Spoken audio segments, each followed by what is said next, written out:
ஆன்மீக அன்பர்கள் அனைவருக்கும் அன்பான வணக்கம். நாம் நம்மளுடைய சேனலில் தொடர்ந்து நிறைய சுவாரஸ்யமான ஆன்மீகம் சார்ந்த தகவல்களை தாங்க பார்த்துட்டு வந்துட்டு இருக்கோம்.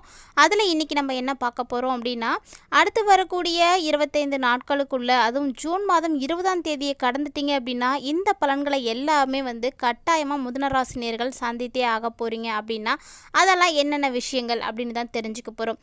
ஜூன் மாதம் 15ஆம் தேதியே ஆனி மாதம் உங்களுக்கு பிறந்துருச்சுங்க. ஸோ ஜூன் 20க்கு அப்புறமா புதனுடைய பயிற்சி இருக்குது. அதாவது 22ஆம் தேதி அன்றைக்கி புதன் பயிற்சி இருக்குது. அடுத்ததாக பார்த்திங்கன்னா 29ஆம் தேதி அன்றைக்கி சுக்கிரனுடைய பயிற்சி இருக்குது. இந்த 2 கிரகங்களுடைய பயிற்சிகள் இந்த மாதம் முழுக்க உங்களுக்கு அற்புதமான பலன்களை கொடுக்க இருக்கா, ஏதாவது விஷயத்தில் கவனமாக இருக்கணுமா, மேலும் இந்த நாட்கள் முழுக்க உங்களுக்கு சிறப்பாக இருக்குது, நீங்கள் எளிமையாக என்ன பரிகாரம் செஞ்சுக்கலாம் அப்படின்றத பற்றி தான் தொடர்ந்து பார்க்க போகிறோம். வீடியோக்குள்ளே போகிறதுக்கு முன்னாடி நீங்கள் இன்னும் நம்ம சேனலை சப்ஸ்கிரைப் பண்ணாமல் இருக்கீங்க அப்படின்னா மறக்காம சேனலை சப்ஸ்கிரைப் பண்ணிக்கோங்க. கூடவே பக்கத்தில் இருக்கிற பெல் சிம்பிளையும் கிளிக் பண்ணிக்கோங்க. அப்போ தான் நாங்கள் போடக்கூடிய வீடியோக்கள் எல்லாமே உங்களுக்கு நோட்டிஃபிகேஷனாக உடனுக்குடன் வந்தடையும். நீங்களும் பார்த்து பயன்பெறலாம். வாங்க வீடியோக்குள்ளே போகலாம். சூரியன் புதனின் ராசியாக இருக்கக்கூடிய மிதுனத்தில் சஞ்சரிக்கக்கூடிய காலம்தான் தமிழ் மாதமான ஆனி மாதம். இந்த ஆனி மாதம் எப்போ பிறந்திருக்கு அப்படின்னா ஜூன் 15ஆம் தேதி அன்றைக்கே பிறந்துருச்சு. இந்த மாதம் முழுக்க சூரியன் குரு பகவானோடு இணைந்தே இருக்க போகிறாரு. இணைந்து மிதுன ராசியில் தான் சஞ்சரிக்க போகிறாங்க. ஸோ ஆனி மாதத்தினுடைய கிரக நிலைகளின்படி, அதனுடைய சஞ்சாரத்தின்படி மிகப்பெரிய அதிர்ஷ்டங்கள் உங்களுக்கு கிடைக்க போகுதா அப்படின்னு தான் தொடர்ந்து பார்க்க போகிறோம். மிதுனராசி நேர்களை பொறுத்த வரைக்கும் கவலைப்படுற அளவுக்குலாம் இந்த நாட்கள் இல்லைங்க. கண்டிப்பாக கடவுள் உங்களுக்கு கை கொடுக்க போகிறாரு. காரியங்கள் அனைத்தும் அனுகூலமாகவே இருக்கும். அதாவது நீங்கள் என்ன முயற்சிகள் எடுக்கிறீங்களோ அது அத்தனையிலுமே நீங்கள் வெற்றிகளை பெற போகிறீங்க.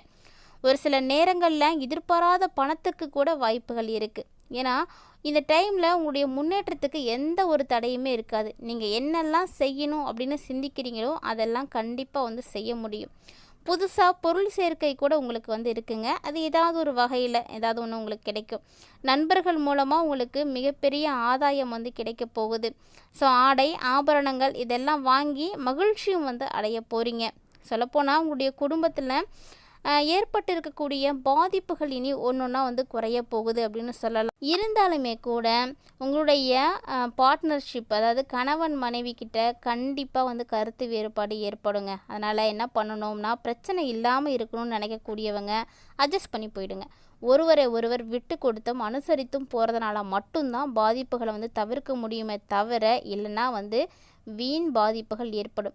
வீண் விவாதம் பண்ணிக்கிட்டு வீணாக வம்புடியாக சண்டை இழுத்துக்கிட்டு இருந்தீங்க அப்படின்னா அதெல்லாம் தீர்க்கவே முடியாது. அப்போ குடும்பத்தில் இருக்கக்கூடிய நிம்மதியை போக ஆரம்பிச்சிடும். இதை உணர்ந்து ஒவ்வொரு மிதுன ராசினியர்களும் செயல்படணும். ஸோ பார்த்தீங்கன்னா ஆணாக இருந்தாலும் சரி, பெண்ணாக இருந்தாலும் சரி, ஒரு குடும்பத்தில் பிரச்சனை வரக்கூடாது அப்படின்னா கண்டிப்பாக 2 பேரில் யாராவது ஒருத்தர் விட்டு கொடுத்தே போகணும். இல்லைன்னா அந்த இடத்துல நம்மளால் ஏற்படக்கூடிய பிரச்சனைகளை தவிர்க்கவே முடியாது. ஸோ இதை புரிஞ்சு நடந்துக்கோங்க. அப்போ மட்டும்தான் பாதிப்புகளை உங்களால் தவிர்க்கவே முடியும். ஆனால் அதே நாட்கள் போக போக உங்களுக்கு, அதாவது மாதம் போக போக பிற்பாதி பார்த்திங்கன்னா ரொம்ப சிறப்பாக இருக்கும். குடும்பத்தில் மகிழ்ச்சி, நிம்மதி, நீங்கள் எதெல்லாம் முன்னாடி இழந்தீங்களோ அதெல்லாம் அப்படியே ஆப்போசிட் உங்களுக்கு கிடைக்க ஆரம்பிச்சிடும். பிள்ளைகளுடைய மூலமாகவே நீங்கள் மிகப்பெரிய பெருமைகளை அடைய போகிறீங்க. ஸோ இவங்க பிள்ளைங்களா, உங்கள் பிள்ளைங்களாங்க இவ்வளோ சூப்பராக செஞ்சுருக்காங்க அப்படின்ற மாதிரி அவங்க உங்களுக்கு பேர் எடுத்து கொடுப்பாங்க. அது பார்த்திங்கன்னா உங்களுக்கு அந்த டைமில் ரொம்ப சந்தோஷமாக இருக்கும். நம்ம பட்ட கஷ்டத்துக்கு நம்ம பிள்ளை நமக்கு நல்ல பேர் எடுத்து கொடுத்துட்டாங்க அப்படின்ற மாதிரி நீங்கள் பெருமைப்படுவீங்க, நிம்மதி அடைவீங்க. இந்த ஒரு நேரத்தில் உறவினர்களுடைய வருகையும் இருக்கும். ஸோ யார் வேணால் உங்கள் வீட்டுக்கு வருவாங்க. அதனால் அவங்க மூலியமாகவும் நீங்கள் சந்தோஷத்தை அனுபவிப்பீங்க. மகிழ்ச்சிகள் உங்களுக்கு இருக்கும். பொதுவாகவே நம்ம வீட்டுக்கு சொந்தக்காரங்க வராங்க, இல்லைனா ஃப்ரெண்ட்ஸ் வராங்க அப்படின்னா நம்ம எப்படி இருப்போம், ஆட்டோமேட்டிக்காக ஹாப்பி ஆகிடுவோம். என்ன தான் பிரச்சனை இருந்தாலுமே கூட அது எல்லாத்தையுமே மூட்டை கட்டி வச்சுட்டு சந்தோஷமான ஒரு மைண்ட் செட்டுக்கு வந்துடுவோம் இல்லையா? அந்த மாதிரி தான் மிதுனராசி நேயர்களுக்கு சின்ன சின்ன குடும்ப பிரச்சனைகள் இருந்தாலுமே கூட உற்றார உறவினர்களுடைய வருகை இருக்கும் பொழுது அது எல்லாத்தையும் மறந்துட்டு சுமூகமான நிலைக்கு மாறுறதுக்கான வாய்ப்பெலாம் இருக்குது. ஸோ அது பார்த்திங்கன்னா உங்களுக்கு இந்த டைமில் நடக்கும். அது இல்லாமல் இந்த காலகட்டங்களில் வாகனங்களை இயக்கக்கூடிய மிதுனராசி நேயர்களாக இருக்கீங்க அப்படின்னா கண்டிப்பாக நீங்கள் கவனமாக இருக்கணும். வாகனத்தில் போகும் பொழுதும் சரி, இயக்கும் பொழுதும் சரி, ரொம்பவே எச்சரிக்கையாக இருங்க. ஒரு சில மிதுனராசி நேயர்களுடைய குழந்தைகள் பார்த்திங்கன்னா உயர்கல்விக்காக வெளிநாட்டில் போய் படிக்கலாம், இல்லைனா வெளி ஊரில் வெளி மாநிலத்தில் எங்கேயாவது இருப்பாங்க. ஸோ அவங்கக்கிட்ட இருந்து வரக்கூடிய செய்தி எப்படி இருக்கும் அப்படின்னா மகிழ்ச்சி கொடுக்கக்கூடிய வகையில் தான் இருக்கும். சுப செய்தியாக தான் உங்களுக்கு இருக்கும். ஸோ நீண்ட நாளாக நான் இந்த ஒரு விஷயத்தை உன்கிட்ட எதிர்பார்த்துட்டு இருந்தேன் அப்படின்ற மாதிரி அவங்க சொல்லக்கூடிய விஷயம் உங்களுக்கு இருக்கும். இது இல்லாமல் இந்த டைமில் மிதுன ராசி நேயர்களுக்கு உஷ்ணம் சம்பந்தமான பிரச்சனைகள் வந்து ஏற்படலாம்.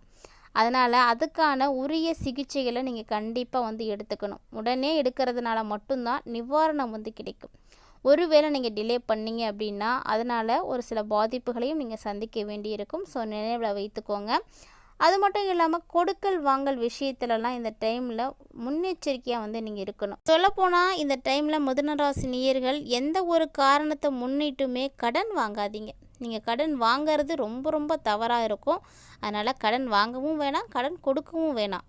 நீங்கள் நார்மலாக எப்பயும் எப்படி இருப்பீங்களோ அதே மாதிரி இருந்துக்கோங்க. அதுதான் உங்களுக்கு வந்து நல்ல ஒரு பலன்களை வந்து கொடுக்கும். இந்த டைமில் உத்தியோகத்தில் இருக்கக்கூடியவர்களுக்கெல்லாம் பணி சுமையானது அதிகமாக தான் இருக்கும். ஆனால் கூட வேலை செய்யக்கூடியவங்களுடைய சப்போர்ட் இருக்கும். அவங்களும் நீங்கள் அனுசரணையாக வந்து நடந்துக்கிறது எல்லாமே உங்களுக்கு ரொம்ப சந்தோஷமாக இருக்கும். கூடுமான வரைக்குமே உங்களுடைய பணிகளில் மட்டும் நீங்கள் கவனம் செலுத்துங்க. தேவையில்லாத விஷயத்துலலாம் நீங்கள் கவனம் செலுத்தி உங்களுடைய பணியை நீங்கள் கெடுத்துக்காதீங்க. உயர் அதிகாரிகள்கிட்ட நீங்கள் பேசுகிறீங்க, அதற்குரிய சூழ்நிலைகள்லாம் ஏற்படுது அப்படின்னா கண்டிப்பாக அந்த டைமில் நீங்கள் பொறுமையை வந்து கடைப்பிடிக்கணுங்க. தொழில் வியாபாரம்லாம் எப்படி இருக்கும்? சூப்பராக இருக்கும், விறுவிறுப்பாக வந்து நடக்கும். நீங்கள் இந்த மூமெண்ட்டை வந்து பார்த்துருக்கவே மாட்டீங்க. ரொம்ப ஃபாஸ்ட்டாக வந்து இருக்கும். போட்டிகள் மட்டும் உங்களுக்கு அதிகரிச்சுட்டே தான் போகுமே தவிர எப்பயும் குறையாதுங்க. போட்டிகளால் நெருக்கடிகளும் வந்து ஏற்பட்டுருக்கு இல்லையா? இவ்வளோ நாளாக நீங்கள் அப்படி தான் இருந்துகிட்டு இருப்பீங்க. நிறைய பிரச்சனைகளை வந்து பார்த்துட்டு இருப்பீங்க. ஸோ இனி பார்த்தீங்கன்னா உங்களுக்கு போட்டிகளால் ஏற்படக்கூடிய நெருக்கடிகள் அனைத்துமே வந்து குறைய ஆரம்பிச்சிடும். ஆனாலுமே சக வியாபாரிகளால் எப்போவுமே மறைமுகமாக ஒரு எதிர்ப்பு இருந்துக்கிட்டே தான் இருக்கும். ஸோ அந்த ஒரு எதிர்ப்பில் நீங்கள் எப்போதும் கவனம் செலுத்தணும். மற்றவங்களை பற்றிலாம் நம்ம கவலையப்படக்கூடாது. நம்ம வேலையை சரியாக செஞ்சோம் அப்படின்னாவே போதும். யார் என்ன செஞ்சாலும் நம்மளை வந்து அதை பாதிக்கவே பாதிக்காது. ஸோ அந்த ஒரு மைண்ட் செட்டுக்கு மிதுன ராசி நேயர்கள் இந்த டைமில் வந்துடணும். யார் என்ன செய்கிறாங்களோ அதனுடைய வினைப்பயனை அவங்க தான் அனுபவிக்க போகிறாங்க. ஸோ நீங்கள் பயப்படாதீங்க.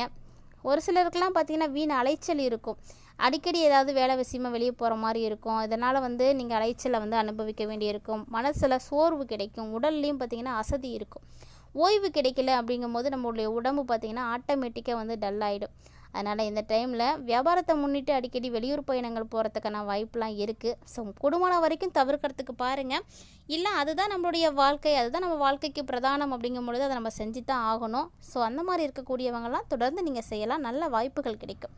நான் வேலைக்கெல்லாம் போகலைங்க, வீட்டில் தான் இருக்கேன், குடும்பத்தை தான் பார்த்துட்ருக்கேன். ஸோ அப்படிப்பட்ட ஒரு மிதுன ராசி நேயராக இருக்கீங்க அப்படின்னா உங்களுடைய பாயிண்ட் ஆஃப் வியூவில் உங்களுக்கு எப்படி இருக்கும் அப்படின்னு பார்த்தீங்கன்னா, இந்த டைமில் குடும்பத்தை நிர்வகிக்கக்கூடிய பெண்கள் குடும்பத்தில் இருக்கக்கூடியவங்களை கட்டாயமாக நீங்கள் அனுசரித்து போகணும். அதுவும் மாதத்தினுடைய பிற்பாதியில் அக்கம் பக்கத்தில் இருக்கக்கூடியவங்களையும் சேர்த்து நீங்கள் அனுசரித்து போகணும்.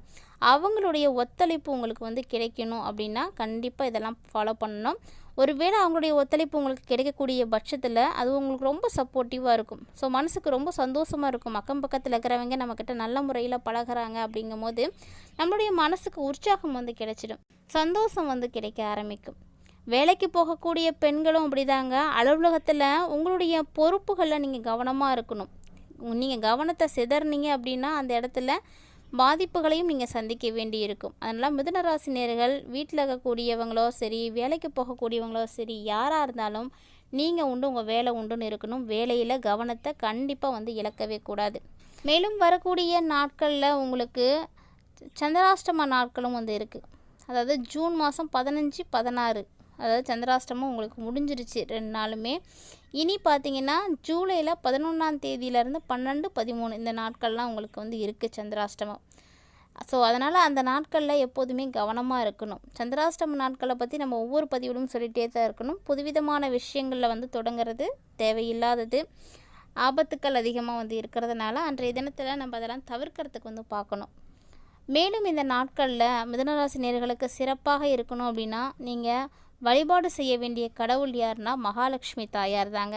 செல்வ செழிப்புக்கு அதிபதியாக இருக்கக்கூடிய மகாலட்சுமி நீங்கள் வழிபாடுகள் செய்கிறதுனாலையும், விஷ்ணுவுடைய சகஸ்கர நாமத்தை வந்து சொல்கிறதுனாலையும், மகாலட்சுமியினுடைய அஷ்டகம் பாராயணம் செய்கிறதுனாலையும் சகல விதமான நல்ல பலன்களையும் உங்களால் பெற முடியும்.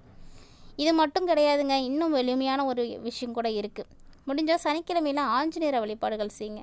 ஆஞ்சநேயரை வழிபாடு செய்யும் பொழுது உங்களுக்கு தைரியம் கிடைக்கும், தன்னம்பிக்கை பிறக்கும், ஏற்படக்கூடிய பாதிப்புகள் விலக ஆரம்பிக்கும், எதிர்ப்புகள் குறைய ஆரம்பிக்கும். இது மாதிரி ஒவ்வொரு கடவுளுக்குமே ஒவ்வொரு கால நேரங்களுக்கு பொறுத்து வழிபாடுகள் செய்யும் பொழுது பலன்களை அள்ளி கொடுப்பாங்க. அந்த மாதிரி தான் இது மாதிரி எளிமையான விஷயங்களை எல்லாம் மிதுனராசினியர்கள் இந்த டைமில் ஃபாலோ பண்ணிங்க அப்படின்னா சிறப்பாக இருக்க முடியும்.